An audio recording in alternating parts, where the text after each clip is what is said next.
శ్రీ సత్యసాయి జిల్లా Puttaparthi municipal council సమావేశం రసాభాసగా మారింది. ఎమ్మెల్యే సింధూర సమక్షంలో వైసీపీ, టీడీపీ కౌన్సిలర్లు అభివృద్ధిపై చర్చించే సమయంలో వాదోపవాదాలకు దిగారు. వైసీపీ పాలనలో టీడీపీ వార్డుల పట్ల పక్షపాతం చూపించారని టీడీపీ కౌన్సిలర్ రత్నప్ప చౌదరి ఆరోపించారు. తమ వార్డులకు కనీస మౌలిక వస్తువులు కల్పించాలని, రోడ్లు వేయాలని ఎన్నిసార్లు విన్నవించకుండా పట్టించుకోలేదని ఆయన వ్యక్తం చేశారు.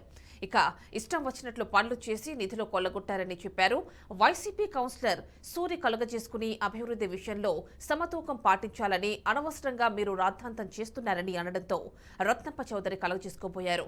ఈ క్రమంలో ఇరువురి మధ్య మాటా పెరగడంతో పరిస్థితి గందరగోళంగా మారింది.